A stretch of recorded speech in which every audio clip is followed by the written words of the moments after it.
first ball visitors from the North Central Illinois Conference, the Princeton Tigers. Their offensive unit.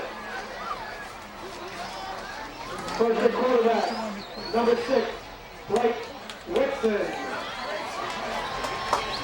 A halfback, number 8, Joe Stocking. And another halfback, number 28, Alex Hart. At fullback, number 36, Blake Pratt. At tight end, number 33, Brandon Lyman.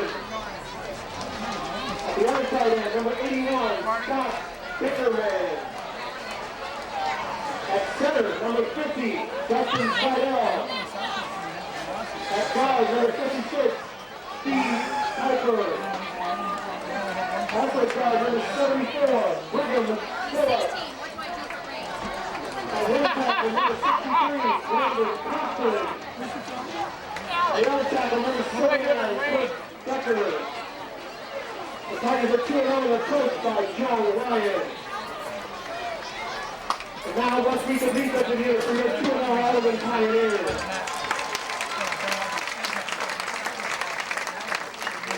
And one quarterback, number 3, a 5'8" junior, Matt Edler. At the other corner, a 6'4" senior, number 9, Ryan McKinnon. At free safety, a 5'9" junior, number 8, Jeremy Howard. At strong safety, number 35, a 6' senior, Mike Gallagher. At one linebacker, number 32, a 6'1" senior, Nate Just. At the other linebacker spot, number 40, a 6' junior, Robert Barlow. At nose guard, a 5'8" junior, number 34, Andrew Moreno. At one defensive tackle, a 6'2" senior, number 72, Matt Renner. The other tackle, a 6'2" senior, number 79, A. Peterson. At one end, a 6'3" senior, number 84, Stephen Coleman. The other end is a 6'3" junior, number 95, Jimmy Tennessee. The 2-0 Pioneers are coached by Jake DeGoyer. The pitchers for tonight's game are Carlo Ferrari, Steve Hayes, Tom Eagle, Mike Gallagher, and Dave Card.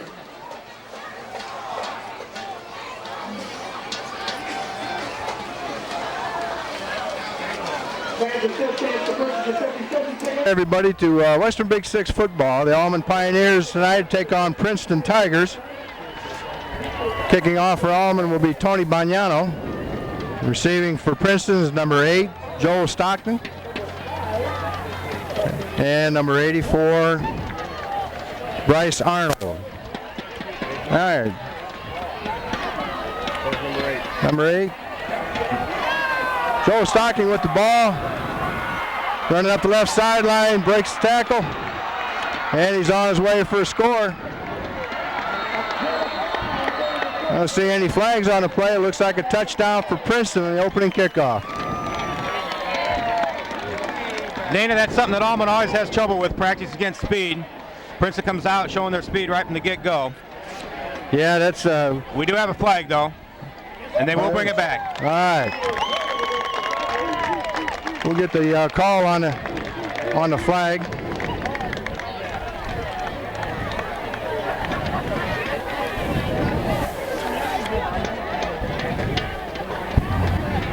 I don't see the preliminary signal here. Holding. Holding against the Tigers. The ball comes back. All right, it'll be first down for the Tigers on the 10-yard line, looks like. And we got a licky break here with a holding penalty on the kickoff. Could have been a possible touchdown back. Be first down for the Tigers.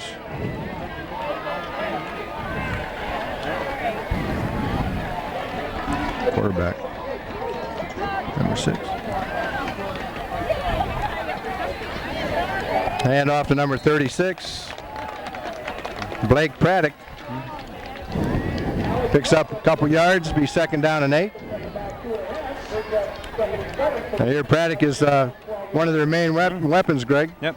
And Dana, I think that Alleman's coming out this year in a 52 defense. That's their standard defense that they've had for a long time. I think that should be able to stop him as long as they can contain the speed of Joel Stocking, who ran that opening kickoff back. Yeah. All right, it'll be second and 8. Ball's resting in the middle of the field.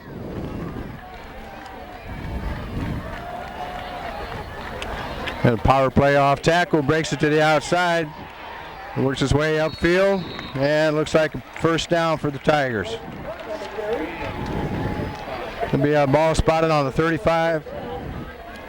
On the 25-yard line, it'll be first down and 10 on the 25-yard line. Tonight will be the first night that Alleman defense is tested with a bigger offensive line than they have, and we're going to have to see who can be quicker off the ball. I think that's how Alleman's going to have to win the battles, being a little bit quicker today. Yeah, I think you're right, Greg. They have more of a power game off tackle with their fullback. They've always had some skill people. First and 10, ball snap. There's a give to the halfback off tackle, and we smothered that. That was that quickness we just talked about, being able to get to the gap and finding that open spot. Yep, looks like our right side of the line. On the right side there, I think that's Ori Peterson. Our right defensive tackle made a nice play there between him and our right defensive end. And Steve Klingeman plays our right defensive end. All right, they lost yardage, 2 yards there. It'll be second and 12. Ball snap. There's a fullback off tackle again. Gets it around the end. We're going to try. Pioneers are going to have to try and contain him from breaking that to the outside. Looks like we got the inside. We're pretty well plugged up, and he's able to break it to the outside. They're running behind their big tackle, number 79, Kurt Becker. Kurt comes through 6'4", 250. So he's throwing some speed and some size up there, and that should be a key matchup tonight that they're probably going to try to take advantage of. Yeah, if I had a kid 6'5", 240 pounds, I think I'd run behind him. I'd try and run behind him also.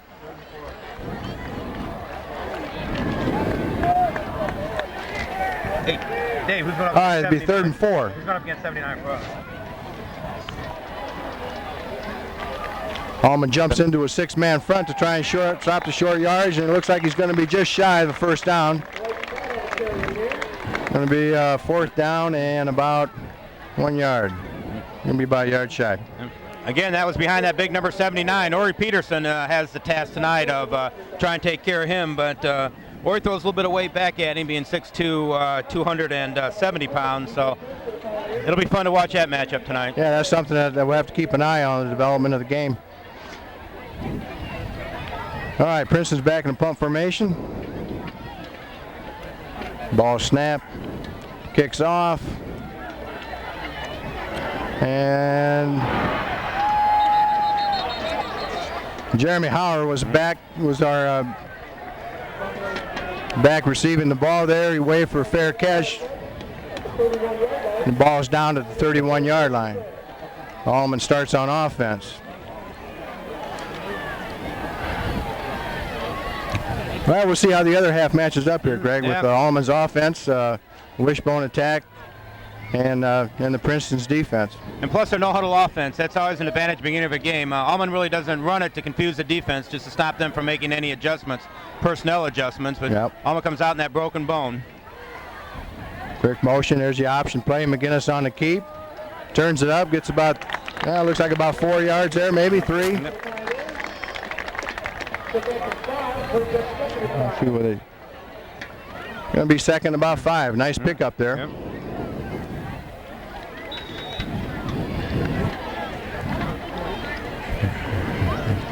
The whole philosophy of the no huddle, Greg, is, as you're well aware of, is allows the offense to get more snaps.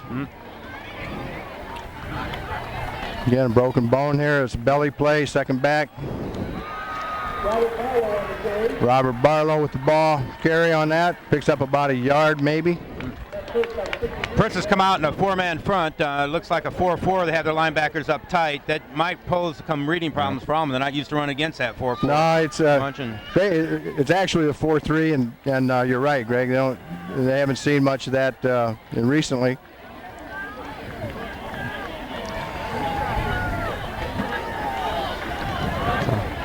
Alleman again in that broken bone formation with the slot right. Quick motion there, fake the fullback, hand off to Barlow again off left tackle. We got a penalty, maybe a face mask on the Tigers. If that's the case there, Alleman will have the first down.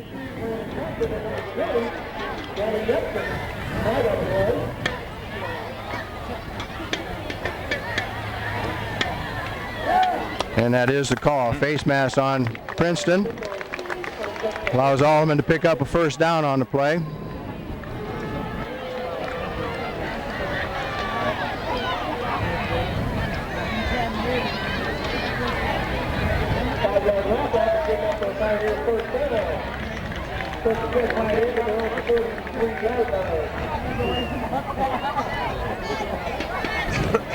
All right, first down for Alleman. Ball resting on about the 42-yard line. Here's a read. McGinnis keeping the ball off tackle, picks up about another maybe 3 yards. Okay, it'll be second and 7. Late flag. Late flag thrown in the Princeton huddle there. Might be unsportsmanlike conduct. Personal foul. Have to wait for the call. Sorry. Dane, I've noticed that three of the unsportsmanlike conduct. Three of the Princeton's front four there are going both ways, including that big number 79, Kurt Becker. We're going to have to see how he can hold up on a hot, humid night here at Erickson Field. Alleman picks up another first down, plus some big yardage there on that penalty. I think Princeton coming in kind of pumped up here and letting their emotions kind of get away from them, Greg. Yep. I think a lot of teams come into this environment to play on a college field and the AstroTurf, and it's easy to let your emotions get carried away. No, sure is. Sure is. There's an option there. Pitch the ball. Hank Bellhouse on a keep. Looks like he broke one. He's going for a touchdown. He gone. Yep. Hank Bellhouse showing a little bit of speed there. This may be one of the quickest Alleman teams that we've seen depth-wise. They have not only a couple quick guys, but they have a very quick guy at quarterback in Ryan McGinnis, and Hank showed some speed there. Yeah, certainly in that situation there with Hank catching the pitch, turned on the burners there and scored for Alleman.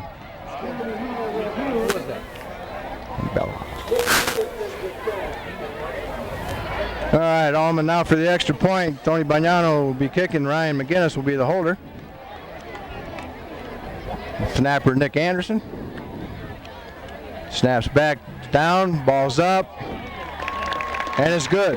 Pioneers lead 7-0 with 7:14 left in the first quarter. The advertisement. Oh, right now? The advertisement. Blows and it's 3 seconds. And yep, I think now.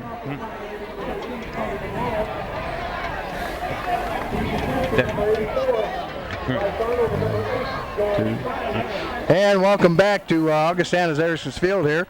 Alleman Pioneers take a lead, and we'd like to say this is Alleman football, brought to you by Family Ties Production. Tony Bagnano with the kickoff here. And I think we kind of learned from that first kickoff, Greg. We're going to start squibbing. I think we're going to squib.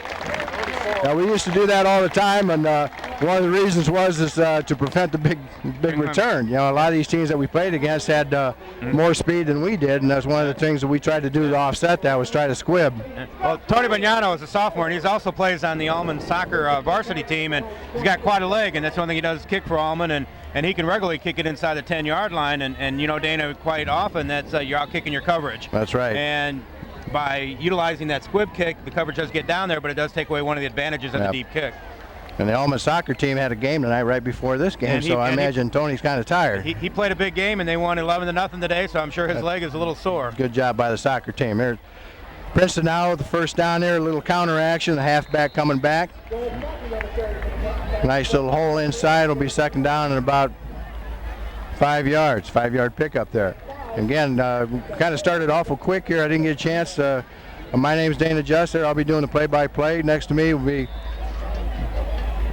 Dave Van Spybrook. He'll be doing our spotting for us, and Greg Spreed is our color commentary. So, got the A team tonight. Well, thank you, Dana, for that comment, and we'll try to live up to that. Second down and 5 now for the Princeton Tigers. Gives a give to that big fullback. Ball's on the ground. Have to see who comes up. We'll wait for the official call. Second down here. It'll be the Tigers' ball, and they pick up a first down.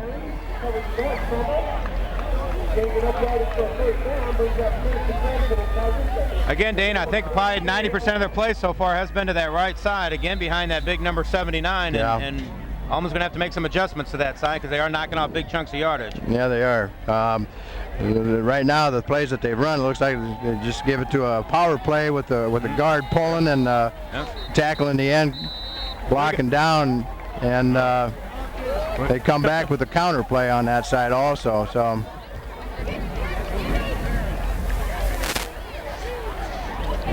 A little break in the action there, Dana. We had a little boy running around down there at the 25-yard line. Future star, couldn't wait. Wanted to get out there. Okay. So far, we've been able to contain. Run over that defensive line real quick, Dana. I think we had nose guard. We had number 34, Andrew Marino for Alleman, and we'll get to it after this and try to get the rest of these guys' names on here. Okay. Hand off to the fullback again off the left side. Didn't pick up as much yardage on that play. It'll be second down, about 9. Again, we mentioned Ori Peterson, number 79 at tackle. We're going to have that big responsibility tonight. The other tackle is Matt Grenier, number 72.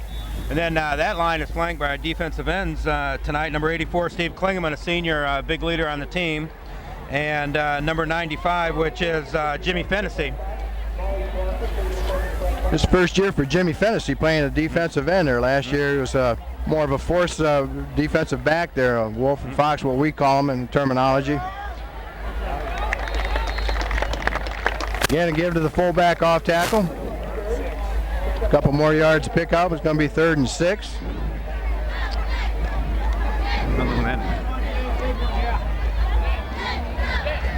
One of the linebackers, try to get them in, is number 32, Nate Just. He's seen 3 good years of experience there in the varsity line. He anchors that defense there in the middle. And Robert Barlow is the other linebacker, number 40.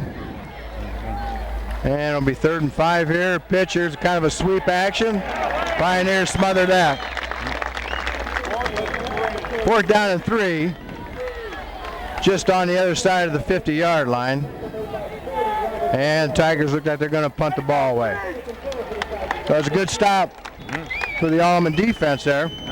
Again, back to receive the punt for Alleman is number 8, Jeremy Hauer. And we'll get the other 4 guys in real quick. Cornerback, we have Matt Ebner, and the other cornerback is Ryan McGinnis. So Ryan will be going both ways. And finally, free safety, we have Jeremy Hauer and Hank Bellhouse in the back for us tonight. And again, back deep there's Jeremy Hauer for Alleman and Matt Ebner. Snaps back, punts away. Good punt. Sails over Jeremy's head, and the ball comes to rest at about the 13-yard line. Dana, I'm sorry, 8-yard line. That was a 42-yard punt there, Dana. That's quite a leg on their side of the ball, too. That was a good punt.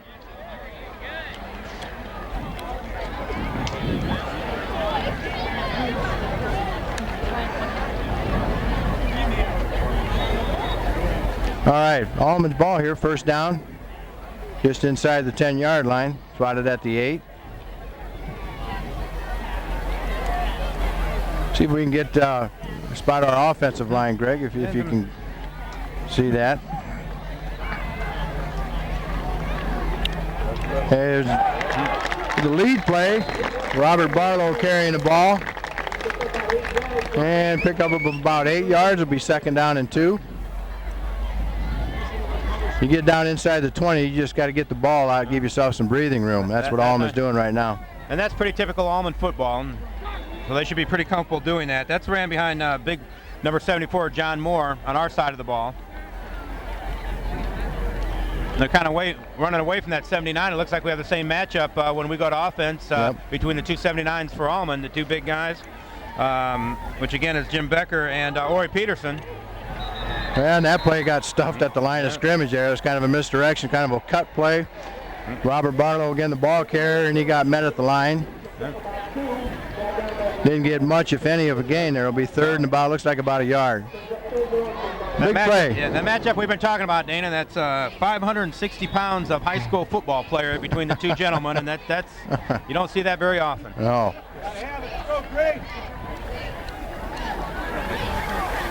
Looks like both teams, Greg, have several players going both ways. Yeah. Give to the fullback, Nate Just, breaks it to the outside. He could go down the sidelines, and he gets pulled down. Number 26 on the tackle. That's a nice run by Nate. There was a nice hole up there in the front, in the middle. We used our quickness that time, I think, on the line. Yep. Open it up, and then Nate made a nice move to the outside. It was a first give to the fullback, and I think they started out working the outside and getting Princeton worried about the option and getting people flowing to the outside, and then they give it to Nate inside, and he did a nice job breaking the tackle and running to daylight. That's a nice pickup there. Alleman now first down inside the 35-yard line. On about the 32. Ball snap. McGinnis on a keeper. Takes it down inside the 30.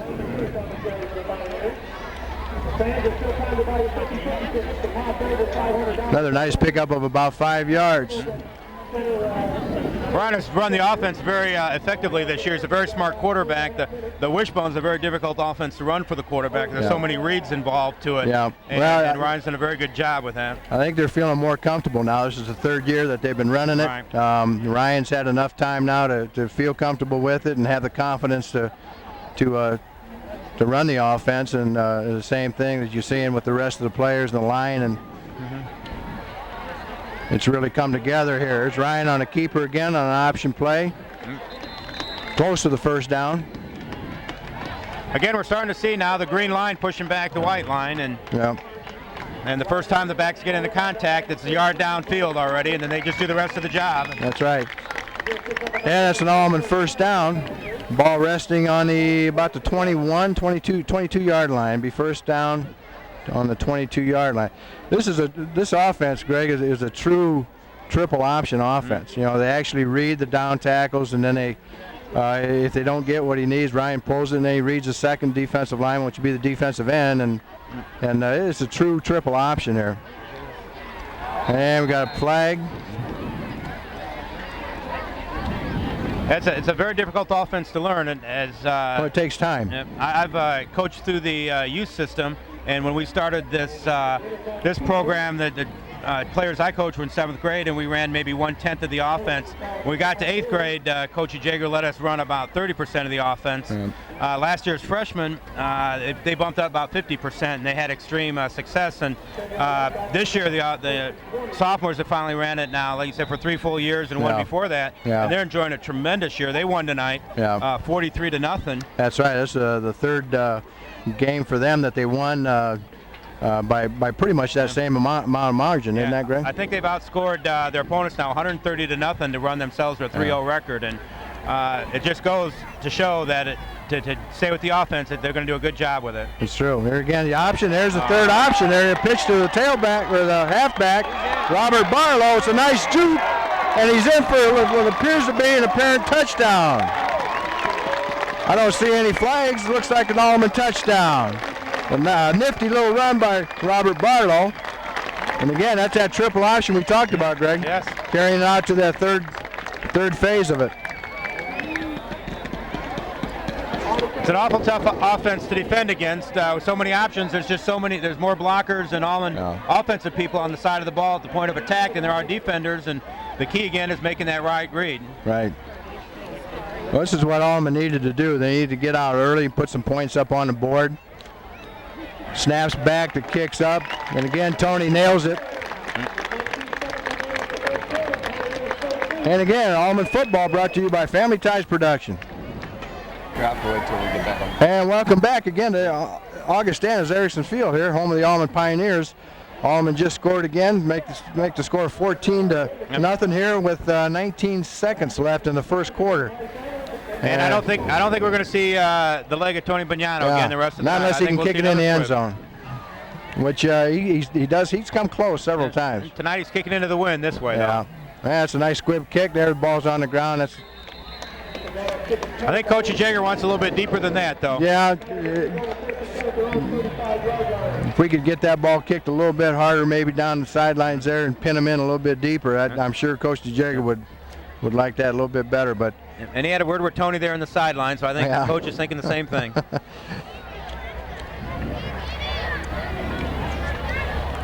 So the Tigers will start on their own 35-yard line. It'll be 1st and 10. And Tony also kicks for the sophomore team when there's not a soccer conflict. And last week, Tony had 15 kicks in the first quarter of the sophomore game. Holy cow. All right, here's Princeton lined up in a kind of a cluster formation to the right, and then they give back to again, 36 is their main ball carrier. And they really kind of they're going to have to kind of key on him and pick up of about 6 yards there. He does a nice job, Dana, bouncing outside. I think Alleman definitely was winning the battle in between the tight ends. Inside of that with the tackles on in. But he just bounces out, and we're going to have to get a little bit of aggressiveness. And that's the end of the first quarter. And I guess we're done now. And we're back. The start of the second quarter here. Ball's resting just inside the 45-yard line on about the 42. Will be second down and about 3. Princeton in a double slot. Ball handed off to a halfback. That's number 8, Joe Stocking. Pick up of a first down for Princeton on their own 43-yard line, 47-yard line. 1st and 10.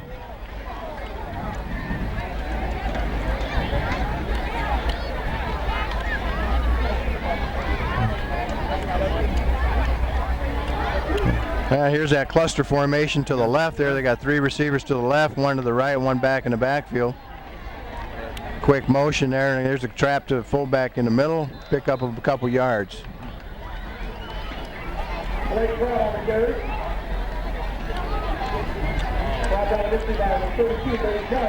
It's a very unique set there, Dana. Usually when you're putting all your receivers on one side, you're trying to spread the defense out a little bit, but the receivers are in tight, and it kind of clusters all 11 Alleman guys in the middle. Yeah.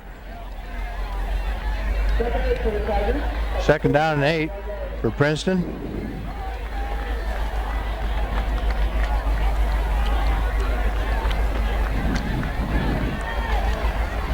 Princeton with a 2 tight double wing formation. And there's a power play off tackle again with the fullback, and tries to break it to the outside. We're doing a better job getting our corners involved and having them coming up when he does break it out, and you're doing a better job in that respect. Pick up of a couple there. Will be third down and about 5.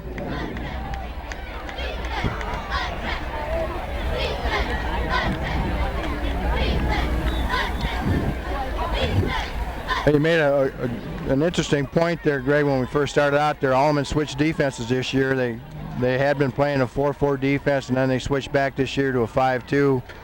And I think the main reason was to try and get more people on the line of scrimmage to help stop the run. Here again, Princeton with the wing left and kind of a split slot to the right, and hand off to their halfback. Coming back, picks up some nice yardage. Jeremy Howard came up and put a lick on him.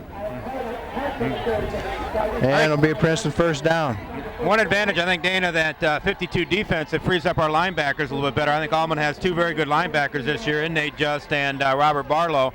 And by the tackles being able to slant and sometimes take 2 blockers with them and have a quick nose guard, the linebackers will be more involved in the plays this year, and I think that's helped our Alleman defense. Our nose tackle is Drew Marino. I mean, he's not very big. Trying to see here on the program. Drew's only 5'8", 170 pounds, and by today's standard, that's not a very good ball player, but a very big ball player. One good thing about Drew, he's very strong in the upper body and allows him, to be able to slant and cause some troubles with the centers and the guards. Alleman jumped into a 6-man front and caused Princeton to jump. It'll be an illegal procedure. They'll take him back 5 yards. It'll be first down and 15. All But I wanted to mention Drew there. He anchors the middle of that defensive line, and with his size, you may wonder, what the heck's a guy like that doing in there? But he's awful quick off the ball, and he's very strong upper body, and he ties three people up there. Yeah, that's the quality of a good nose guard, is that quickness and that upper body strength. When you can be quick and then still use your upper body to move to get to that gap. All right. Princeton comes out again with the 3 formation there, kind of a bubble pass underneath the screen. Oh, he stays on his feet. That was a nice job. Nice run. Joel Stocking again. We had our linebackers blitzing on that play, Dana, and the play was just bad luck call. He threw right to the spot that the linebackers vacated. Sometimes you win and sometimes you lose on those plays. They just had the right play call for that type of defense. Nice little pickup there. It'll be 2nd down and 5 for Princeton. Now they come back out in that 2 tight formation, double wing.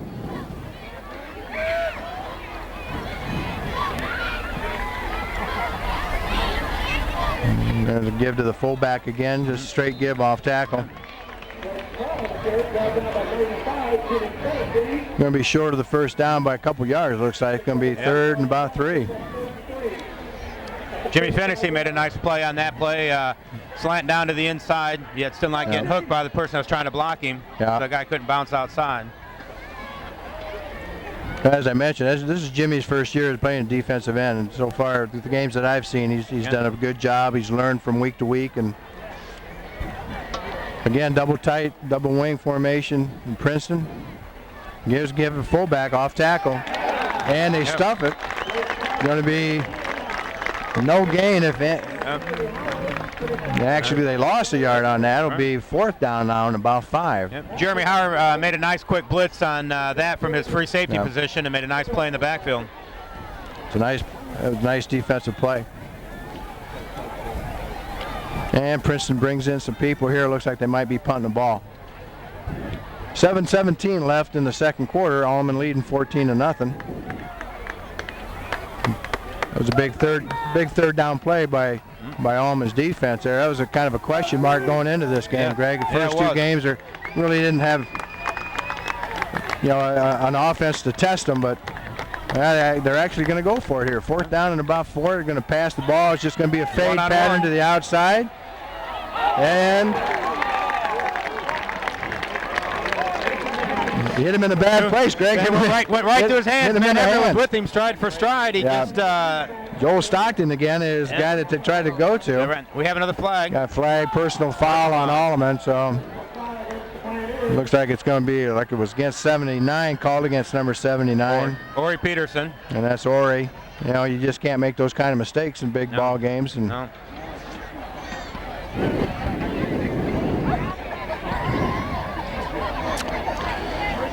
that'll be an automatic 1st down for Princeton. That's too bad. A nice. Looked like it was going to be a nice stop.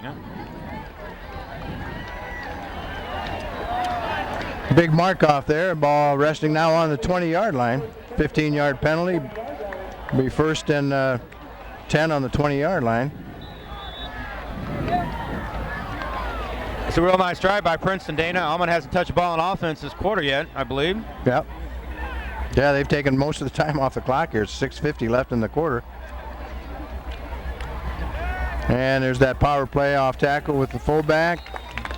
Looks like nice job there stepping up. The Alleman's defensive left side there to pick up about a yard, maybe 2nd and 9.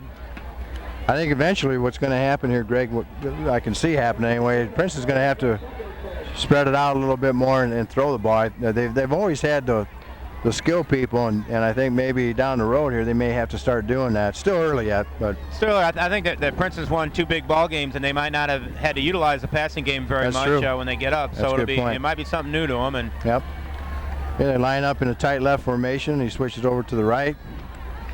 Quick motion here, and there's a power play. It looks like an option. The quarterback keeping the ball, and Alleman's quick to the pursuit. Pick up of about 3 yards there. It'll be 3rd and about 6. 3rd and 7 maybe.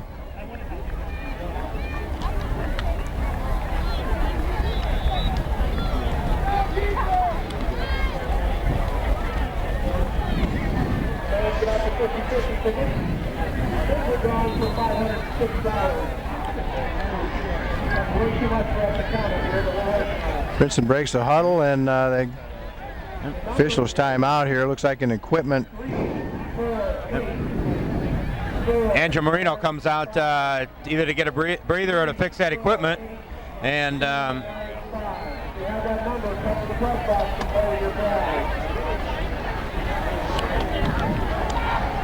right. And they pick up Dana, who went in there to replace him at nose guard. Another 3rd and long. This is another big play for Alleman. That cluster formation to the left with 3 receivers, and there's just a quick stop pattern to the outside. I believe that was Joel Stockton again. Yeah. Looks like a pickup. Looks like he got the first down. And it'll be inside the 10 on the 8-yard line. Be 1st and goal for Princeton. 66.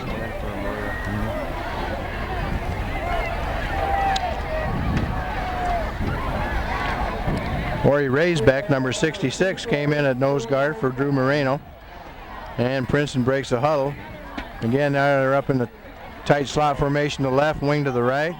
Quick motion here is give to the halfback coming back, and he stopped for maybe a yard pickup. 2nd down and about 6. 2nd and 6.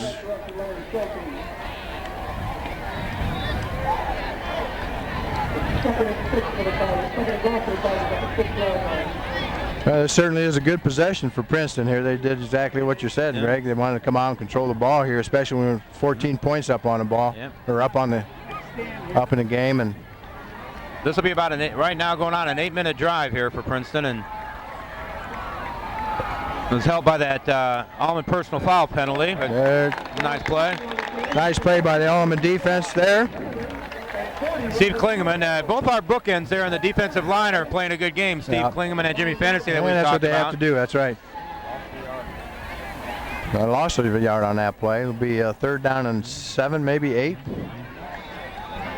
Steve Klingeman was hurt earlier this year, and it seems like he's really come back strong from that injury. Yeah, he had a kind of a freak accident at home. An accident at home there caused him to have some stitches in his foot and was able to miss the first game. Now Princeton comes out in 2 wide out formation back, and they're going to throw. Is that quick screen in the middle? Takes it in for what looks like to be a touchdown. There is a flag on the play. We'll see what the call is.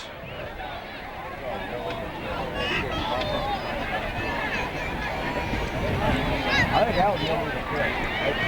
That's what it looked like when that guy made the play. That's what it looked like.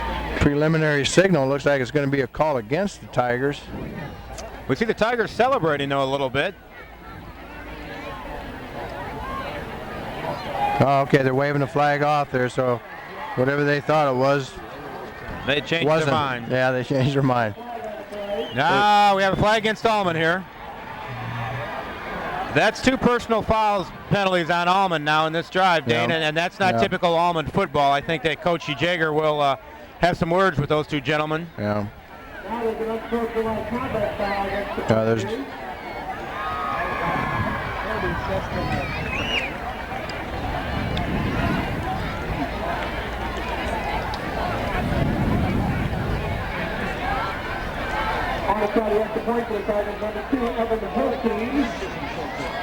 All right, Princeton with their extra point team in. That penalty will be assessed on the pursuing kickoff. I don't know.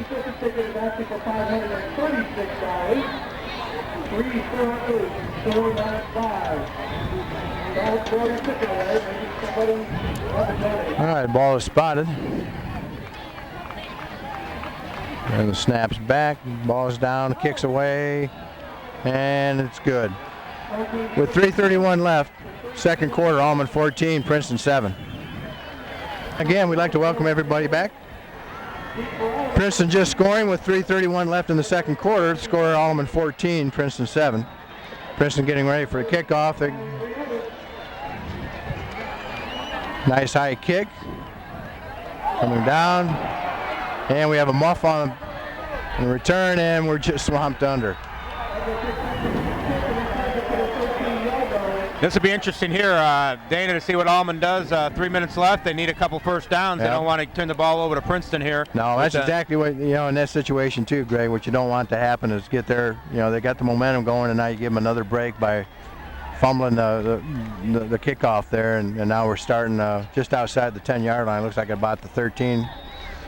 But, we'll see what kind of team you are. It develops character here to see.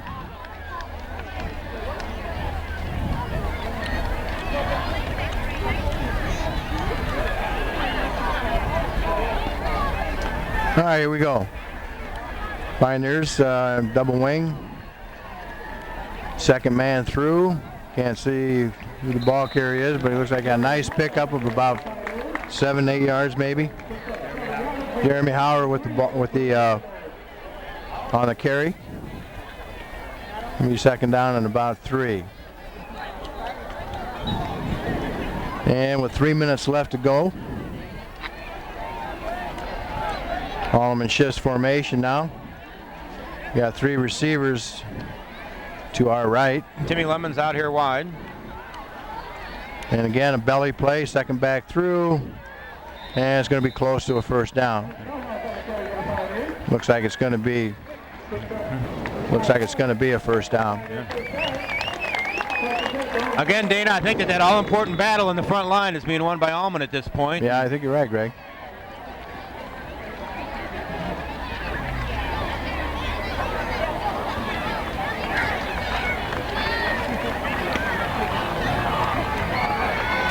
All right, 1st and 10. Here we go. 1st and 10. Ball on the 25-yard line. Quick motion here. Again, a belly play, or McGinnis on the keep.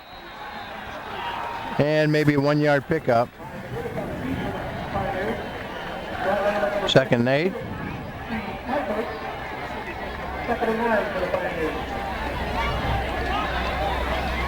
Again, Alleman staying with the spread formation here to the right side. Slot right, kind of a wing left formation.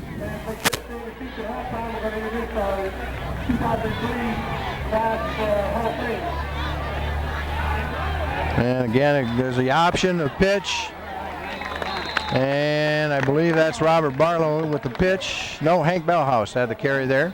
Pick up of about 6. It'll be 3rd and about 3.5. And 1:38 left in the second quarter. Greg, I don't know if we're going to be able to ground the ball out on or maybe that's what we want to do here. This is a big play here. Like I said, you definitely don't want to turn it over with Princeton speed that they can show with number 8. Yeah, there's nothing wrong going in halftime with a 14-7 lead. No, especially this has been a classic battle between 2 rated teams. Yep. Princeton comes in rated number 5.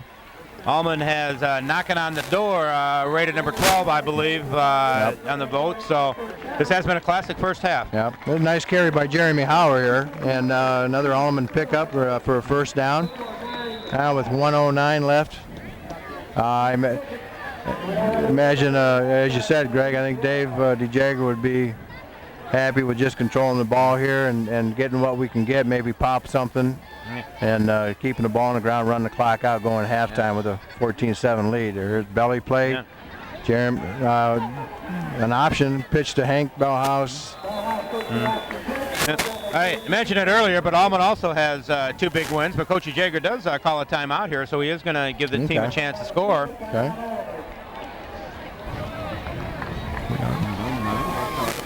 All right, here we go.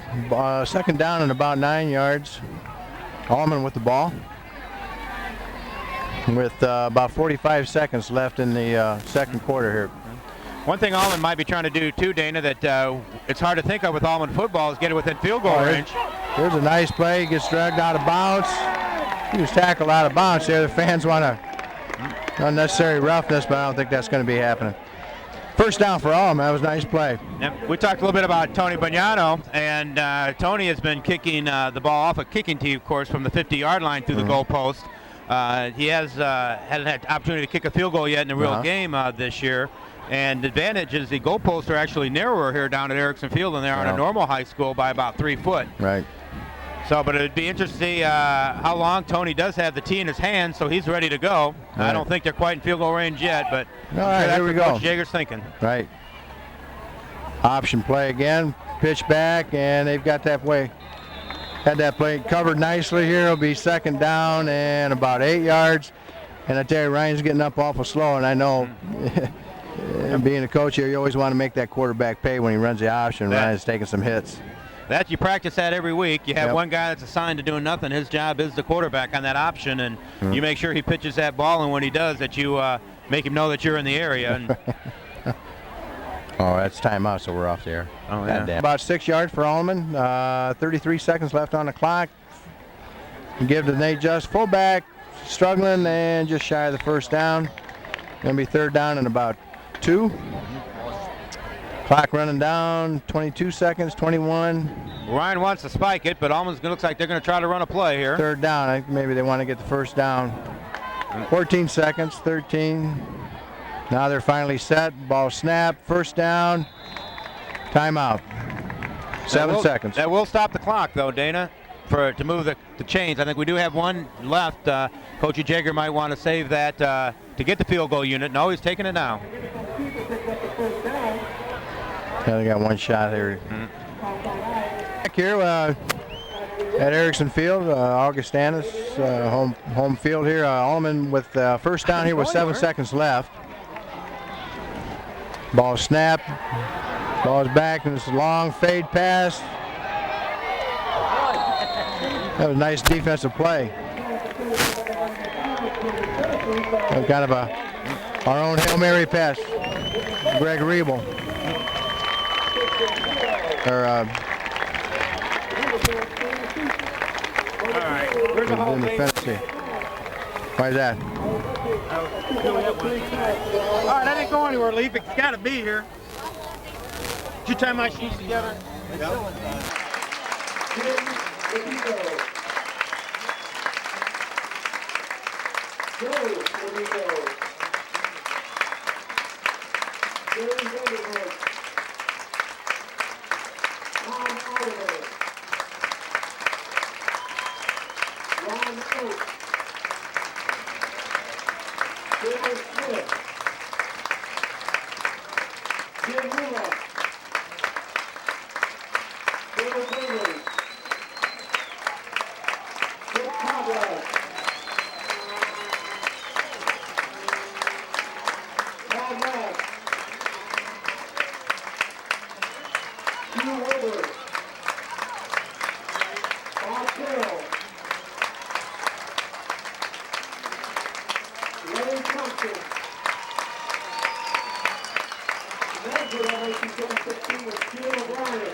Ladies and gentlemen, 1956, Alleman football team.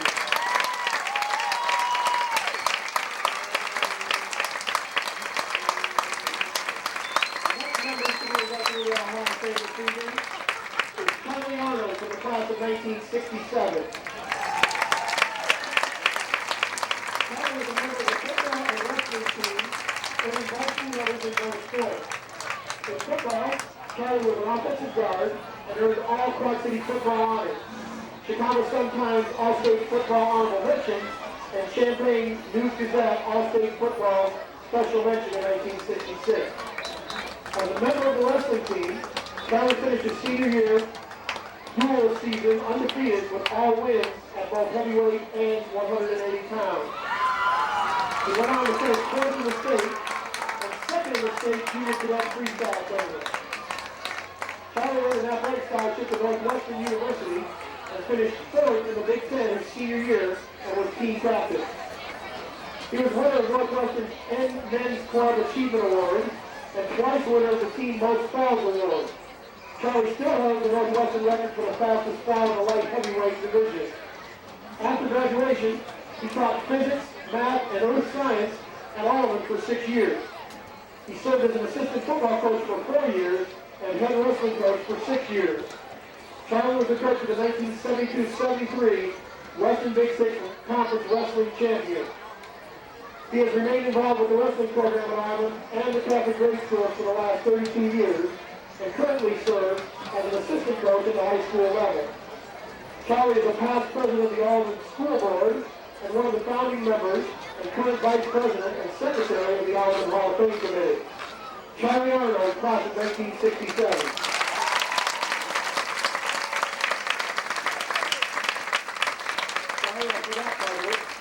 Charlie is also owner and manager of China Remanufacturing and Milan Surplus Center. He's proud of his family, his wife Mary Ellen, their 4 children, their son-in-law, and their son-in-law to be, and they have their first grandchild on the way. Charlie Arnold, class of 1967. Our next inductee tonight is Jerry Cale Tracy. Class of 1979.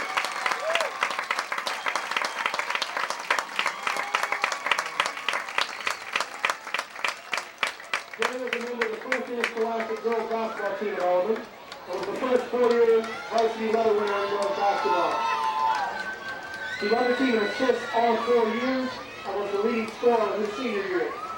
Jerry earned the team MVP honors in 1977 and again in 1979. He's currently the 12th leading scorer in Alleman girls basketball history, despite playing a limited number of games. Jerry earned first team All-Western Big 6 honors and was named the Alleman Female Athlete of the Year in 1979. She also earned 3 varsity letters in tennis.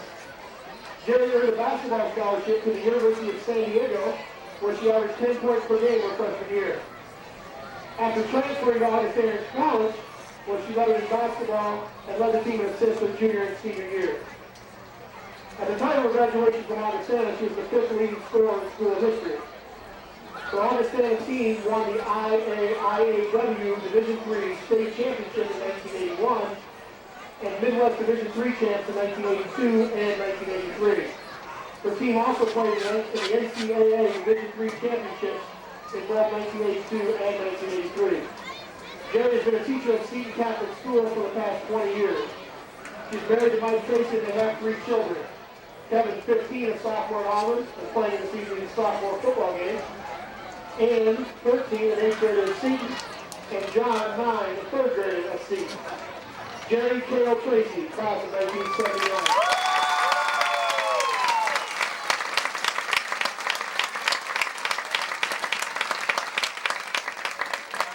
The next inductee is Chuck Burchell of the class of 1984.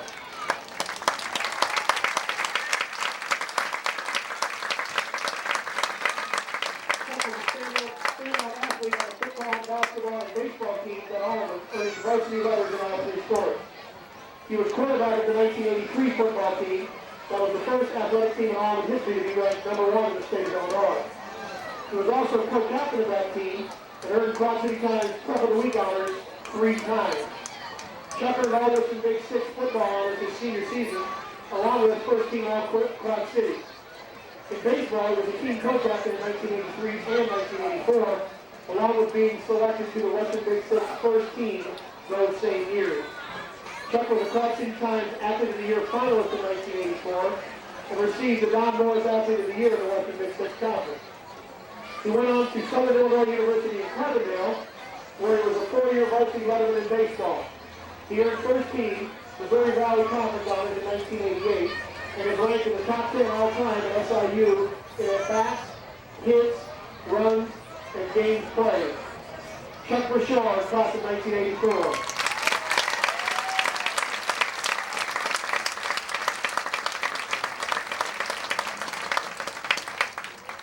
And our last inductee tonight is our 10th honorary inductee, Bob DeDonker.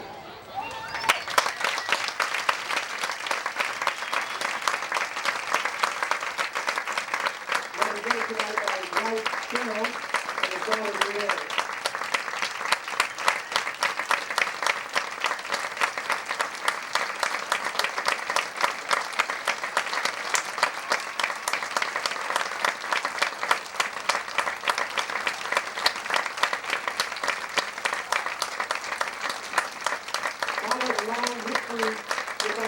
Former student, class of 1968, athlete, teacher, was an outstanding athlete in his own right in high school and college, but the committee has selected to induct him as an honorary member due to his outstanding work with our young people as a teacher, coach, and role model over a span of some 18 years. Bob began as the head sophomore basketball coach from 1975 through 1979 and helped to develop a competitive attitude in his charges, winning many of the tournaments they played in. Bob led the Pioneers as the varsity basketball coach from 1987 to 1993. His team earned 3 regional championships, 1 sectional and a super sectional title, and finished second in the state in 1989. 3 of his basketball players went on to play at Division I schools, and 2 former players are already inducted into the AHS Hall of Fame. He was selected as the coach of the Quad City All-Star basketball team and named District 11 Basketball Coach of the Year in 1989. Bob became the head baseball coach in 1994, where he piled up even more impressive statistics. His team earned 6 straight regional titles and 1 sectional championship. He coached the 1997 team to the first state trip for baseball at Alleman since 1966 and earned the school's first state placement finishing 4th. In 2002, his team earned the coveted Western Big Six Conference Championship. Bob was named Baseball Coach of the Year for the western part of the state by the Illinois Baseball Coaches Association in 1997 and coached his 100th win in baseball in 1998. 6 of his players earned all-state honors, and 3 went on to play Division I schools.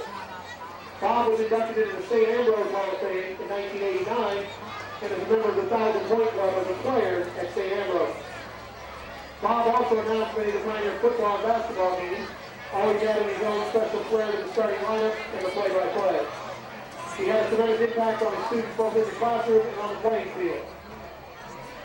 Bob died a year ago today playing the game he loved with the people he loved, his students. He was a positive, fun-spirited man who loved life and lived each day as if it were a gift.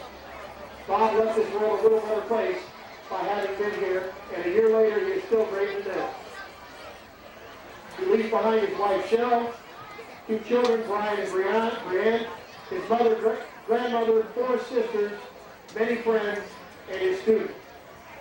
It is a very fitting tribute that Bob was inducted in the Alleman Hall of Fame on the first anniversary of his passing. Bob DeDonker, class in 1968.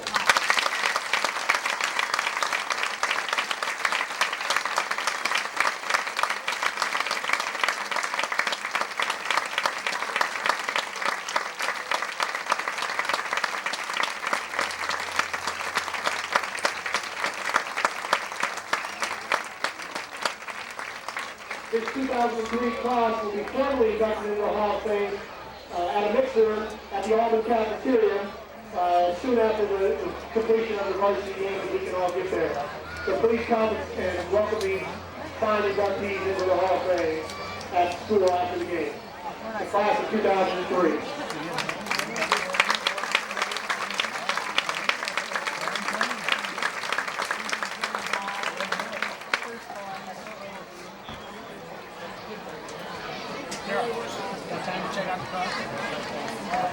To Erickson Field.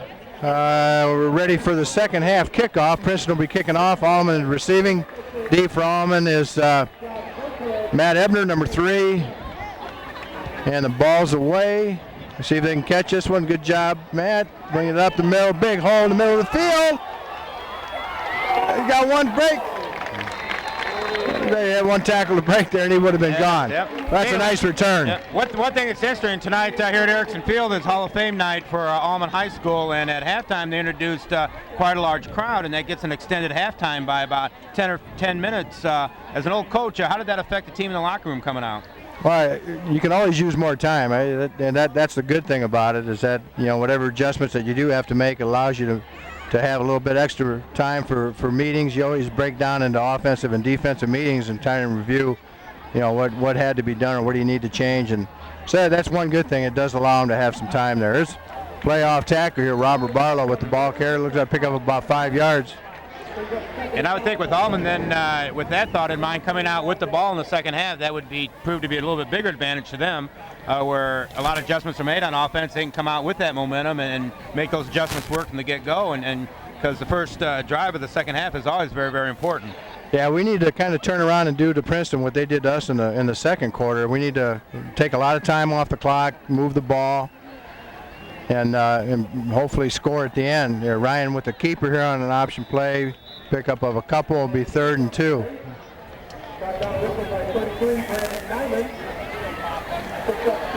We started to talk a little bit in the first half about the defense usually assigns one player to that quarterback in the option that they run, and that's his responsibility. The other option of that is that player sometimes goes out to the pitchback, and that's where Ryan's read is. And it seems like now, starting the second half, that Princeton is covering that pitchback and making Ryan run the ball. Yeah, that should, in thinking about that now, there's kind of a lead play to Hank Bellhouse for the first down. Yeah, Greg, you're right. You get the defense starting to think about covering the option and flying the linebackers and the defensive backs and the safeties out to cover those people, and then that opens up the middle for plays like that and plays to the fullback. So it's kind of give and take. You have to see what they're going to give you, and you have to take advantage of it. So that's a big pickup there by Alleman here, opening possession here of the third quarter. We got just about 10.5 minutes left, or 10.5 minutes left here in the third quarter. 1st and 10. Give to Robert Barlow on the right side. Picks up about 2 or 3. Princeton still staying pretty staunch with that 4-3 defense. Yeah. They must have been happy with just giving up the 14 points the first half. Excuse me.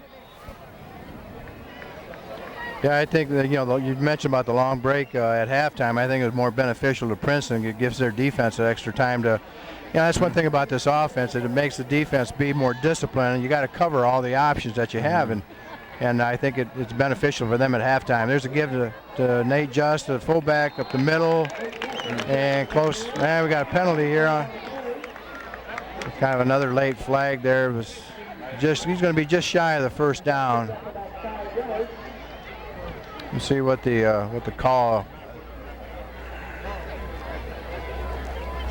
Personal foul against Princeton. Boy, both teams, Greg, are hurting themselves with penalties. Not just not like being offsides or illegal procedure. These are undisciplined major penalties. Both on Alleman and Princeton. This is the second one now on Princeton. I think second or third, and Alleman's had 2 called on them. So, and that's definitely not typical of either one of these programs. No. They're both very well coached teams. Yeah. Well, you hit it on the head. I mean, those are discipline type of mistakes, and those are things that you preach to your players in practice, and you just don't need those kind of mistakes. Anyway, first and goal, or not first and goal, it'll be 1st and 10, just on the 16-yard line. And counter play. That was a halfback counter to Hank Bellhouse, coming back to the right side of the line. A nice pickup of 5 yards, be 2nd and 5. With this kind of offense too, Greg, it's very important. It's designed to get 3 or 4 or 5 yards there on a first down. So far, we've been able to do that. Yeah. Sure makes it easier in the next 2 calls as a coach. Yes. Well, Alleman's come out and they've run that broken bone or the double wing all the time, and that does not tip your offensive play off to the defense. They have to spread themselves out, and then Alleman going into motion. Yeah. Now we just have a broken bone here and going back to the full bone. There's a read. McGinnis, quick reaction there to avoid a tackle and gets inside the 5-yard line all the way down to, looks about the 1.5.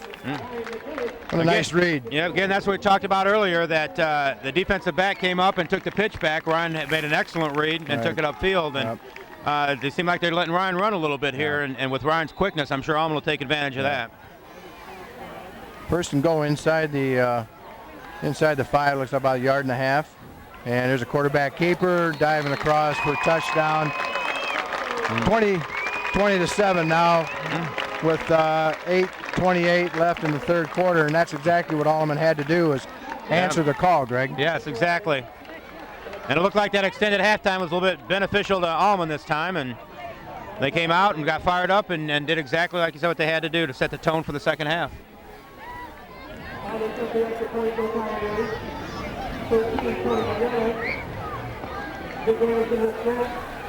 I think it's going to develop into a game of whose defense can stop the offense first there. Both teams are being able to move the ball.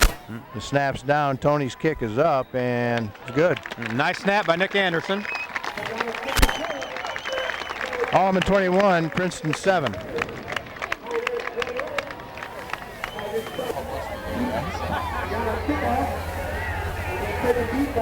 right, 2, 3. All right, we're back here at the home field of Alleman, Augustanus Erickson's field, and Tony Bagnano getting ready to kick off for the Pioneers. And there's another hard squib. Yeah, this one's a little bit better, gets down inside the 30-yard line. You know, when I was the head coach, Greg, on kickoffs, we thought we were successful if we pinned the other team down inside the 30. So that's good. You're making a team go 70 yards there, and the chances of them making mistakes or hold them are much better. And if you can do that on a squib kick, that's just as pretty as a long kick, as long as you hold them inside that 30. Exactly. Now, Dana, Princeton's going to have to change their game plan a little bit. They've practiced all week and have come in with a game plan. Obviously, it's to run. Yep. Now that we might have to see them throwing the ball, open it up a little bit. There's a double wing formation here. In motion, there's a sweep, and almost had him in the backfield. There's a nice tackle. A pickup of about 2 yards. At what point of the game do you start to think about changing your game plan here? We've got 8 minutes left in the third quarter still. Well, I know it's still fairly early. This is Princeton's first possession of the second half there. I don't think they're going to stray too far from their game plan there. They're going to try and run the ball, I would assume, and like you said, Greg, they still got 8 minutes on the clock here on the clock here in the third quarter. So if they can take the ball down and score, there'll only be one score down with the fourth quarter to go. So I don't think they're panicking yet. There's that cluster formation to the right and one lone receiver to the left. Quarterback drop and drop the ball. Incomplete pass there will bring up third down in about 8. Sponsor. Don't get that. Again, we'd like to thank our sponsors for these games. Family Ties, Jessica Dina, giving us the opportunity to bring the game to you tonight. These games are very beneficial to our community. Allows the kids to be seen and both schools representative, and it's just a good thing for football. 2 split wide receivers, Dana. I think the first time we might have noticed this formation tonight. Yep. 3rd and 8, 3-step drop, and another fade pattern. We got interception by Matt Ebner, bringing it up the left sideline, finally brought down. Yeah. Now, I think we have seen quite a change in the philosophy, and I'm sure that was talked about at halftime. Wasn't dependent on Alleman's score, but we've seen Princeton throw twice in that possession. Yep. One time pass drop by a receiver, one time the Alleman player catching it. So, not that they're changing their game plan because of Alleman's scoring, but maybe they decided that they can't run the ball against Alleman, and they're going to try to throw a little bit second half. Well, Alleman takes over on that interception by Matt Ebner. Alleman getting the call from the sidelines. Now they can take their time here and take some of that clock off. Take the time off the clock. There's a give to Nate. Fullback breaks it up the left side, gets to the outside, close to the first down. But he's got to stay in bounds, Greg. We got to keep that clock going.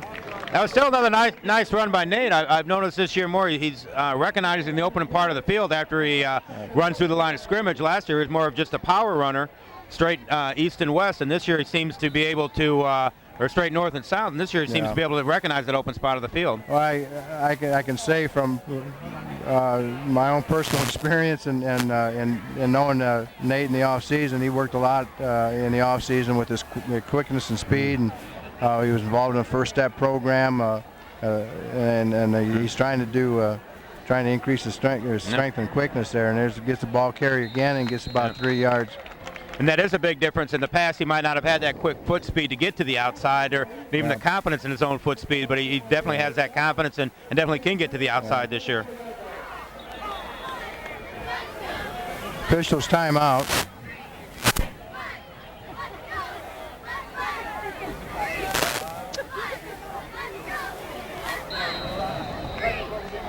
.65, John Appleman are the starting. We got a timeout by Alleman. Come back here after a timeout by Alleman. John Appleman had to come off the field there. It looks like he had a bloody nose maybe and got all fixed up there. I think he's back in.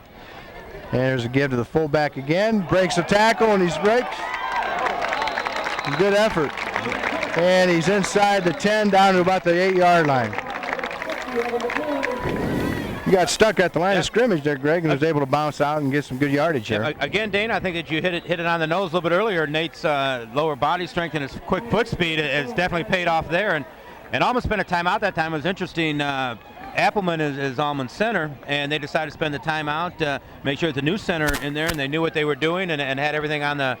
Everybody was on the right page at this instance, and that's tough for a center to come in cold off the bench and then that new right center's 51, Joe Tabor, and there's another nice run by Hank Bellhouse for the score.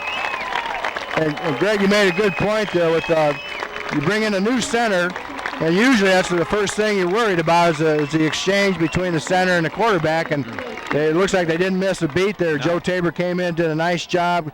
2 very important snaps, and we get a touchdown. Now we're up 27-7. Again, Joey back for the first year after taking a year's vacation, and he's definitely been a good addition to back to the football team. Sometimes you don't realize you missed something until it's gone. Yeah, that's true. And Joe's been a good football player for the Alleman program for a number of years, and glad to see him back. There's the snaps down, the kicks up, and another point scored for Tony Bagnano, and the Alleman Pioneers scores 28-7, 6:46 left. Hey, Leaf, let me see that again real quick.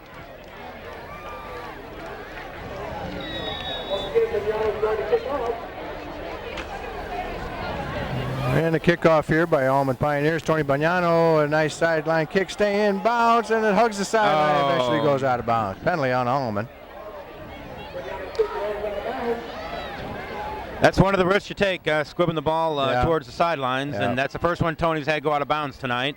That was good That's effort. Pretty good.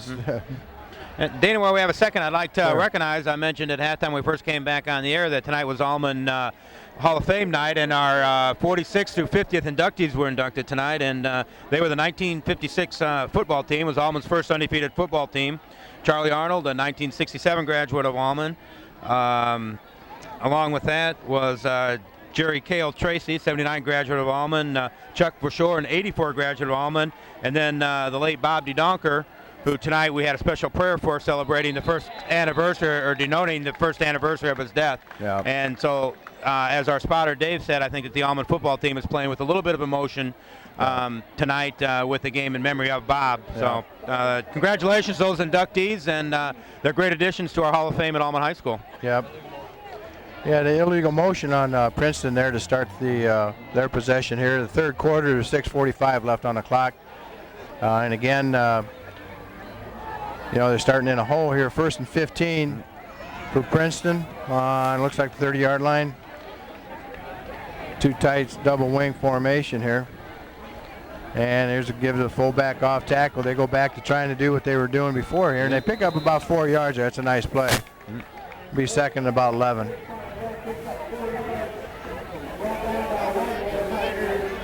Again, I'd like to say tonight's broadcast being brought to you by Family Ties Production. Very fortunate to bring the game to you. I'm Dave Just with the color commentary. To my right is Greg Spreed, and Dave Van Spybrook is our spotters for tonight's game, and appreciate these guys helping me out. Be second down 11. Princeton with kind of a outside reverse. He's breaking tackles. And again, that's Joel Stocking. It's a nice ball. It's a nice run there.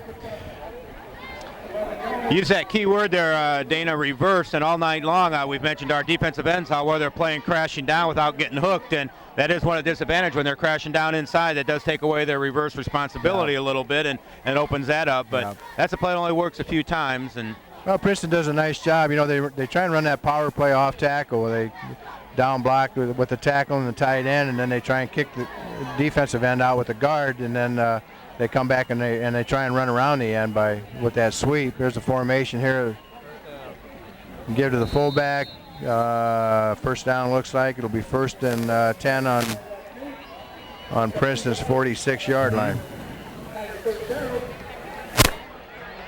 No, Princeton is grinding it out down the field again, Dane. I don't know if we're getting to the point of the game where you never do like to give up points, where Alleman would sacrifice maybe 7 points and let Princeton run off maybe the last 5 minutes of the quarter and the start of the fourth quarter here. And then it becomes a game of the clock because Princeton's only going to have so many possessions left. That's right.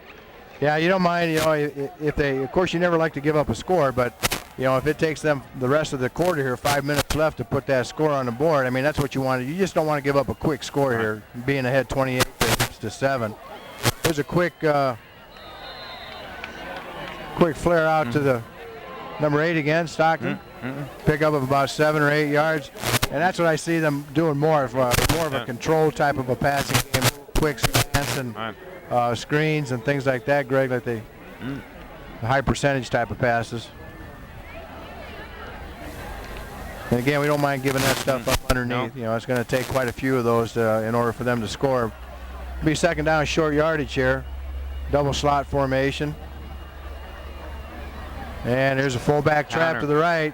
And that's what we're kind of worried about, is him breaking loose there. And finally bringing down, that's number 36, Blake Praddock.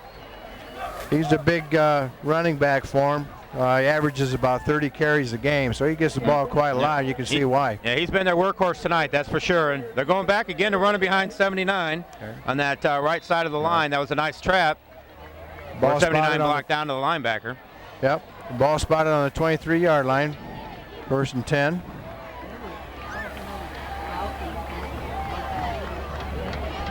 Again, they come out in a double slot formation.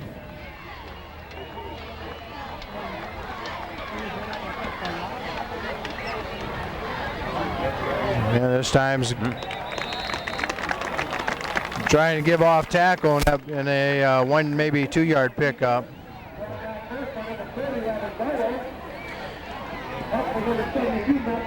One thing that Alleman's done well all night tonight is pursuit. I believe there's probably about 7 or 8 players around that ball. On the short pass earlier, they did get just a couple yards short of the first down. I counted 8 of the 11 Alleman ball players being able to touch the ball carrier, the receiver out there, and Alleman's got to keep that pursuit up. I know it gets hard late in the game here, but well, again, Greg, they spent a lot of time in the off season in conditioning and so on. And one of the things going into this season, they felt like they had a little bit quicker team speed. And there's a long pass, a fade pass again, and that was well defended by number 3, Matt Ebner again. Play that they tried to connect with earlier in the first half, and incomplete pass there. Yeah. Again, Dane, I think comes into play. We've said it a couple times that off-season conditioning in years past, we would see a player with the quality of speed that number 8 has run away from the Alleman defenders, and Matt Ebner's been stride for stride with him all night long tonight, and that's something you wouldn't see from an Alleman backfield in the past against someone with that much speed. All right, that brings up 3rd and 8 now. Again, here's double slot formation. Here's that fullback trap in the middle. That's the time Alleman does a better job of covering that play. Pick up of about 3. This is a big 4th down play now for Princeton here. It's going to be about 4th and 4. And you hate to say this is going to be the ball game, but I tell you, Princeton's got to get something out of this possession, I feel. Yeah, just like we mentioned earlier, their number of possessions are dwindling, and they need at least 3 right now to tie the ball game. And they might only get 3 more before this game's over after this one. Yeah, Princeton comes out with a double wing formation again. 4th and about 5. There's a snap. There's a waggle pass to the left of the fullback in a flat. He avoids 2 tacklers. He's still on his feet. And it looks like he's going to be good enough for first down. Nope. They say he fumbled the ball. Alleman recovers. Looks like on about the 12-yard line. Well, you can't fault a kid for trying to get extra yardage. No. But unfortunately, that's one of the common mistakes that's made. Is you're trying to get that extra yardage and you get the ball away from your ribs or your vest, and the ball gets punched out. Well, this is exactly what Alleman would stand for at the end of this drive. Again, Princeton used quite a bit of time on the clock and came away with nothing. Yeah. And again, the number of possessions is definitely dwindling. Right. Alleman's ball now, 1st and 10 on the 12-yard line. Is give. Give to the fullback, and looks like a pickup of about 2 yards, maybe. This is where Alleman's depth comes in a little bit, Dane. I know when you coached, you might be able to let us know a little bit, but I think Alleman's dressing 36 actual varsity players, not counting any sophomores that they're helping bringing up to help on the special teams. And it's been a long time since Alleman's dressed 36 plus players. And 36 for us on the varsity has been a good number. And you hit it on the head there. I talked to Dave DeJager earlier before the season started, and he talked about trying to keep the sophomore team together. And there's Ryan McGinnis breaking a couple of tackles and getting to the sidelines before he's tackled out of bounds on about the 45-yard line. That was a great, another triple option play with Ryan keeping the ball, getting to the outside. And that's one thing that he's more of a threat this year than maybe last year. He's also, along with the rest of the team, has worked on their quickness, and he's gotten really quicker and faster. And once he gets to the outside now, he's a threat to break the perimeter. And Dana, how big was that? We're getting out of the hole down there at the end, and even if we do get stalled on this drive, we're going to pin Princeton down inside our end zone here, and they're going to have a long way to drive either way. So that was a big play getting out of the hole down there. This is a big possession to be able to start on the 10 and get the ball out and go moving the ball. And here's Hank Bellhouse with a nice carry up to about the 52-yard line, a pickup of about 7 yards. So Princeton quite hasn't solved our offense yet, and we've been able, like you mentioned that before, Greg. We were able to handle them up front. Yep. And that's been a big key to this game. Yep. I think we're just much quicker at the smaller positions where our linemen are outmanned weight-wise. Yeah. And Ori has done one heck of a job against their stalwart. As a matter of fact, I noticed now that they flip-flopped him and they put someone else head-to-head on Ori now, and that's a big compliment to Ori. Yep. Whereas a belly play, give to Hank Bellhouse, and he looks like he's got the first down. Yeah, and Alleman's definitely taking advantage of that mismatch. That's about the 4th time in a row now they've run here to the right side behind Ori, and I don't know if they're just doing that to give their player a breather. Yeah. Well, it just looks, Greg, that Alleman playing with a lot of confidence right now, and they got Princeton back on their heels, and they're just kind of taking it to them right now. You got 17 seconds left to go in the third quarter. Again, before we break for a timeout here, I'd like to say this is Family Ties production, bringing you Western Big Six game here. Here's Nate Just with the ball carry and a pickup of about 6 yards, and the third quarter winding down. Dane's hard of hearing. Marlene. You get a little bit old like Danny, you need the microphone. Welcome back. After a timeout here, we're starting the fourth quarter. Alleman's ball, second down. Here's a give again to fullback, and pickup. Looks like he picked up the first down. Nate Just with the ball carry. First down. Dana, there are a lot of credit to those Alleman kids down there. This is basically the same Princeton team that manhandled Alleman last year. Last year they played with an awful lot of juniors, and those juniors are now seniors, and that's a big step, a great measuring stick for Alleman. I think they stood up to the task tonight.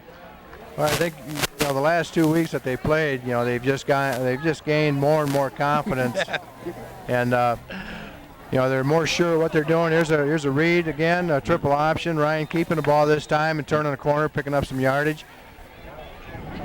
Going to be pickup of 5 yards. There's going to be second and about maybe 4. Again, Ryan's making excellent reads tonight. Their defensive end came out wide, and Ryan just tucked the ball in. Yep. He strung the defensive end out and gave Ryan that opening to come in. Yep.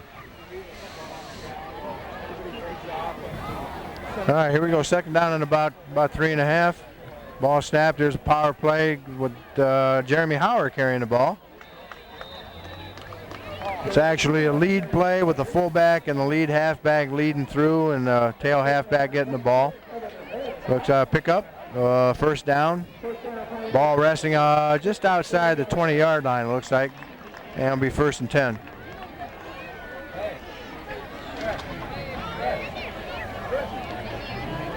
Just inside the fourth quarter here, we just started. We got about 10:38. Alleman with the lead, 28-7. And marching the ball down here for possibly another score. Oh, somebody screwed up. But Ryan makes something out of nothing, keeps his feet, keeps his balance, and he's going to take it in for a score. Again, Dana, that's a lot of maturity, having a senior quarterback run your offense there. He turned around, there was no back to hand the ball off to, and instead of panicking, he followed his blockers right up the field and put it in the end zone. Hey, you know, you just can't beat experience. You know, and Ryan being a senior, you know, he turned to hand the ball off and looked like, I don't know if the fullback went the wrong way or Ryan went the wrong way, I don't know, but you know, it's an example of turning something, you know, or turning nothing into something, and Ryan did a nice job there. There's a point after, snap down and kicks up, and it's good. Alleman now 34, Princeton 7.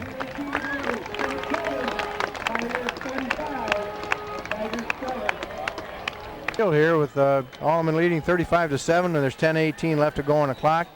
Alleman just kind of taking control of the game here, Greg. Yes. As Dave Van Sparberg just said, we'd like to see Tony kick deep. He didn't squib it this time, but kicked it directly out of bounds, and I know that's not what Coach wanted. No.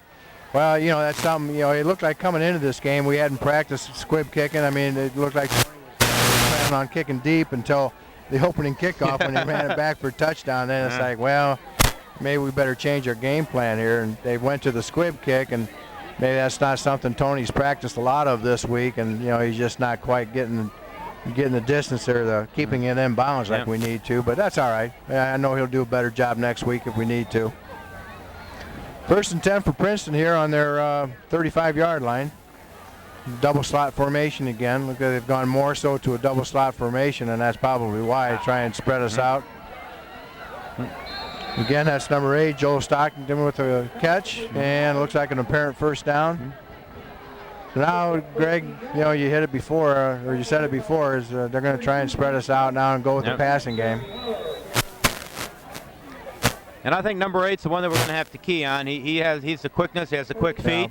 I haven't seen speed from any other ball player yet that can beat us. Yeah, they haven't thrown it to too many other people here. So he's been pretty much their primary target, throwing the ball, and then the fullback inside. And here's a kind of a halfback counter, and not much. Yeah, they pick up about 3 yards. There'll be second down and about 7, maybe 6. As we talked about earlier, I think we're definitely into the stage of the game now that Alleman will give up that 5-6 yard play, maybe 3 or 4 yard play time after time after time. They just need to guard against that big play that they can score and only take 4 or 5 seconds off the clock.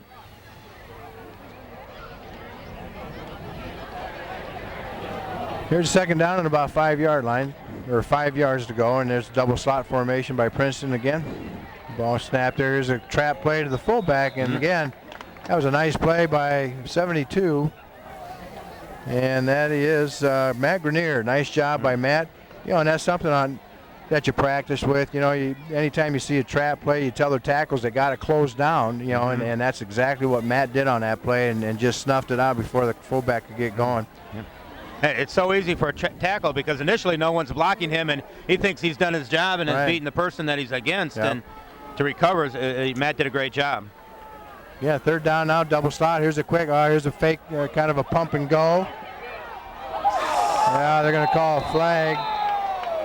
Well, they set us up with that play, Greg, and you know they threw a short stop out there a couple series ago, and now Matt was coming up on that, and they did the fake or the pump and go, or whatever you want to call it. Yeah, they came up and they got behind him, running behind him.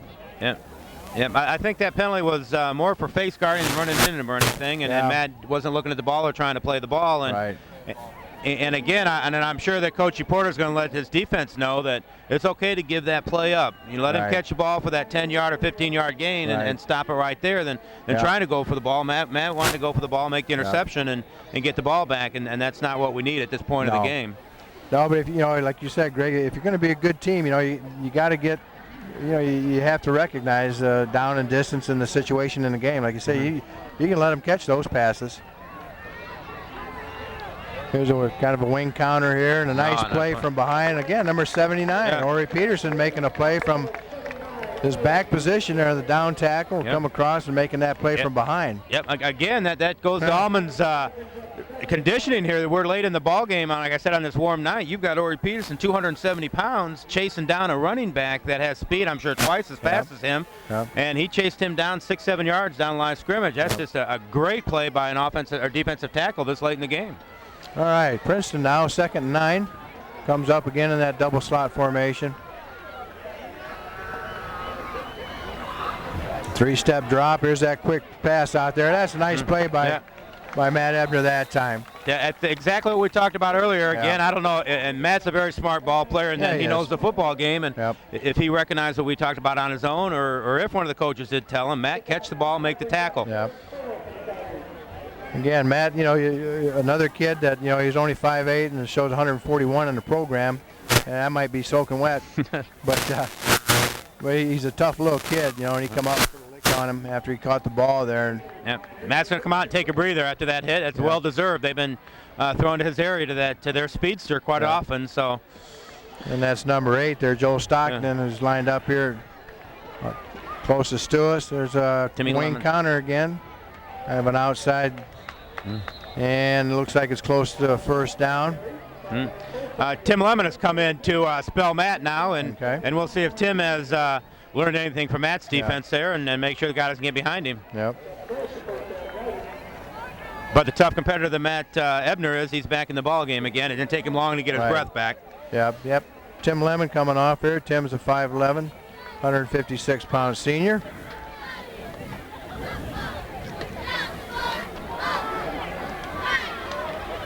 We're going to have timeout here. I agree with you. They're going to have to start throwing the ball more, and if they expect to get back into the game, I don't think they're not giving up yet. That's for sure. But both of us have been around the game long enough. I don't think there's anybody down there in a green uniform thinks they've won this ball game yet. They're still going 100%. Yeah, they're still playing hard.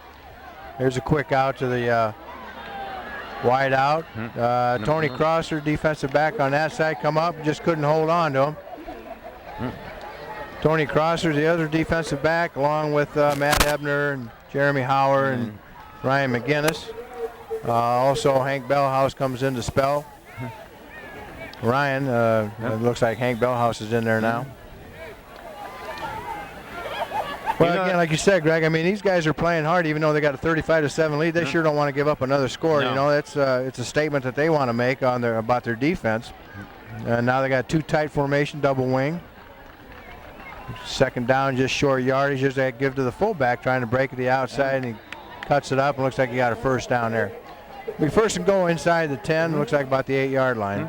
Again, Dana, that's an instance with the time running down. Would have been a great opportunity for Princeton to go to the end zone.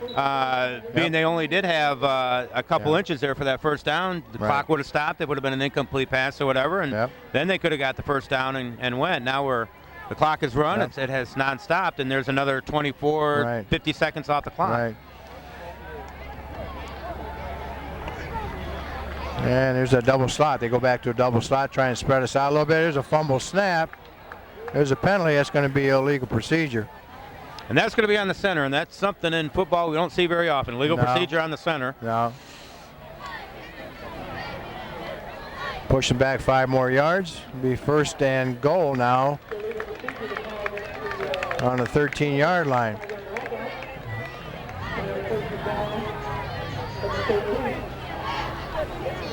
Well, again, now, in the situation here, they got to be aware of, screens and all kinds of trick plays here, trying to make up that now. It's the first down. First down and 13 yards to go, but you always got to be thinking about on defense. Yep, and that's one we've talked about that I'm surprised with. They've even tried to exploit us with our pursuit we've talked about, sometimes with over pursuit. That's why their trap has worked so well tonight. We haven't seen any other trick plays besides that. Princeton with the double slot formation. There's just a quick out to the wide out again, and they pick up quite a bit of yardage on that play. Again, that was out to Joel Stocking. But again, it wasn't to the end zone, and the receiver could not get out of bounds, and now we're talking another 24, 35 seconds run off the clock. And that's critical here with only 4:30 left on the clock. It'll be 2nd down and 4 yards to go for touchdown. But again, Alleman wants to make a statement here. Again, this could go back to Princeton in the last 2 years. They've had a very successful team, and they just haven't been in this situation where they've had clock management, and it's starting to show here a little bit. There's too tight double wing formation by Princeton. And there's the turnaround and give to the fullback, and it's a touchdown. There's that power play off tackle again. And this time they score on it. And that makes the score 35-13. Dana, that touchdown is going to hurt for about 3 minutes and 59 seconds. So when that clock gets to 0-0, they're going to forget about that, and they're going to say we had a good win tonight. That's right. Yeah. There's Princeton with an extra point. Ball snapped, kicks up, and looks good. And that takes 35-14. The kickoff, Princeton. And again, we'd like to take the opportunity to thank Family Ties Production for allowing us to bring you the game tonight. Western Big Six football. This game is an out-of-conference game with Alleman playing Princeton. There's an onside kick, and it's fumbled. Yeah, Brian Briones tried to make a play there, Greg, and he just didn't come up with it. Oh, he's calling Alleman ball. Yeah, I think he missed it, and Briones did recover that ball. Oh, okay. No, he hasn't. All right, yeah, it did. It was termed a fumble by Alleman, and Princeton did recover. Usually you see, Briones was in a tough position there, Dana. Usually you see that onside kick, it's a squibber and bounces high. This was just a little punt straight up, and what Briones said, I'm sure what he can do, and Coach will tell him, he could have actually called a fair catch there. Right. And that's what he should have done in that situation. But you don't. The first time it happens to you, you don't think about doing it. But and they give us right back to us. Tony Crosser on an interception, taking it down, high-stepping it down the sidelines before he's knocked out of bounds on about the 14-yard line. Interception by Tony Crosser. Tony, I think that's his second interception of the year. Last week he ran one back for a touchdown. So that's pretty similar to that. Yes. Only last week he ran that all the way back in for a touchdown against Dixon. And tonight there he takes it back down to the 14. So just a big play here for Alleman after the turnover on the opening or the kickoff. Again, this is sure a scary part of the game for a coach, Dana. You want to make sure that your kids keep going 110% because as soon as you let up or start thinking you've won a ball game, an injury pops up here or there. Looks like Alleman. Yeah, Alleman's got a lot of subs in now. Jeremy Howard at the quarterback. We'll try and pick up the Robert Barlow is at fullback now with a handoff to a halfback there. We'll try and get these names and numbers to you. David Adams there carried that ball. David Adams, number 24, is the ball carrier. David Adams, another, you talk about the depth and the speed. David is a halfback who was projected as one of the starters going into the season, but again had a bad high ankle sprain, and one of those ones that just takes a long time to recover from. And he was slowed down last week at Dixon, didn't play as much, but he did get in, and now he looks like he's back on the road to recovery. This will be second down and about 4 for Alleman. Again, another give to David Adams off right tackle. Looks like they're pushing it down. Close to a touchdown. It's going to be inside the 5. Certainly good enough for a first down. It'll be Alleman first and goal on the 1-yard line. A nice hard run by David Adams. And David looks like he's back 100%. And like you said, Dana, when he was down, it gave some other players an opportunity to step up, get that experience, and to increase that depth of Alleman in the backfield. And when you can have runners spelling each other out there, that will be invaluable come week 7, 8, 9 of the season. You're right. You want to try and create some depth. And the other halfback is Brian Briones, number 86. There's another give to David Adams in for the score. And that's nice to see that they're able to give David a score. David's worked real hard to come back from his injury, as you said, and you could tell that Coach Jagger wanted to get him in the end zone. We carried the ball 3 straight times, and I think this was David's drive. It was going to take him 7 or 8 or 9 plays to get in. That's why I think another thing about this team, it's a close-knit team, and you got to give credit to the offensive lineman on that right side. I think they probably wanted that as much as David did. Yeah, they feel just as good as David does. Yeah. And like you said, the close-knitness, I'm sure David let those linemen in front of him know. A big thank you, and let's go get them next time. Take them out for steak dinner tonight or something. Well, Alleman setting up now for the extra point kick. Again, Tony Bagnano the kick. Jeremy Hauer, I think, is the Jeremy or Ryan McGinnis there, the holder, one or the other. Snaps down, and the kick's away, and again, it's right down the middle. It's 41-14 Alleman. Who do we got next week? UT. UT. Back to Erickson Field, home of Augustana Vikings and Alleman Pioneers now. And Alleman getting ready for a kickoff after a score. Alleman's 42, Princeton 14, 2:41 left on the clock. And again, I'd like to take the opportunity to thank Family Ties Production, allowing us to bring you the game tonight. There you go, Dana. Tony's getting a little practice there inside the 30, like you said the goal usually is. That's right. Yeah, you always want to try and hold that team inside the 30. You know, in the pros, they say inside the 20 in college and so on, but high school, you know, and very rarely do you come across a kicker and kick it into the end zone. The player's a little bit faster. They have a little bit better 40 time. And right. And we have a timeout. Alleman. See, TV timeout again until the hat waves now. There's 2:41 left on the clock here. I'd like to take the opportunity again to thank my two partners here broadcasting the game with me tonight. Greg Spreet was a color commentary, and Dave Van Spybrook on our spotter. And there's a first down by Princeton here, and they might have gotten back to the line of scrimmage, maybe a loss of 1 or 2. Dana, I've had a lot of fun doing this with you tonight. I think it's neat having a different perspective of the game here, to analyze it and to look at it. And it's been a lot of fun working with you tonight. It was fun. I appreciate the opportunity to be able to do this, and Greg for you helping out, and Dave Van Spybrook, our spotter. And it brings us up to a second down and about 10 yards to go. We've got a lot of new, fresh faces there on the defense for Alleman. Try and get you those names. Dave Adams is the defensive back. Brian Briones. Number 90 just made that tackle. Jason Hallman. And then one thing I think, as a coach, how long do you enjoy this victory? Because next week you hate to look forward, but we start Western Big Six action next week against a previously rated UT team, and they did suffer a loss last weekend. Not sure what they're doing tonight. Yeah, they got a tough ball game against Geneseo tonight. I can kind of relate to that. You know, playing Geneseo, our third game when I was a coach, and then you had to play. So you had to start the conference.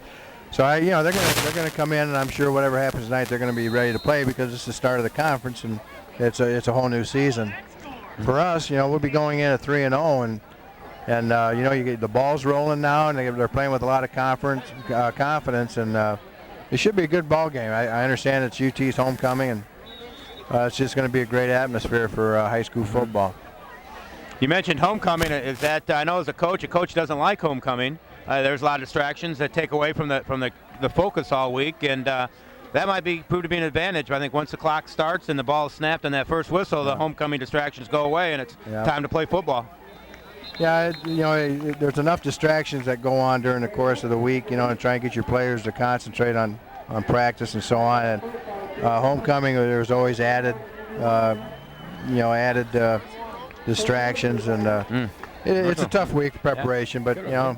You see what kind of team you are, you know. And Coach, it's been pointed out to us that the mercy rule now is in effect for the Alleman Pioneers. They've scored more than 40 points, and in high school football, anytime you get a 40-point lead, the clock is nonstop. Right. So, time's clicking down here. It's 22 seconds left in the ball game, and that might be the last play of the ball game here for Princeton. Well, they got a first down. The time stops on that, but as soon as they get the chain set, clock starts, 18 seconds left, and congratulations to Alleman Pioneers starting out in the non-conference. They're 3-0 and heading into next week against UT. Yep. And it's been a long one heck of a game. It's been a long time, Dana, since Alleman Pioneers been 3-0. And congratulations, Coach Jager and staff and his players. And his staff, and it's been fun. And again, we'd like to thank Family Ties Production for bringing you the game tonight. Oh, that's my phone. I didn't get it.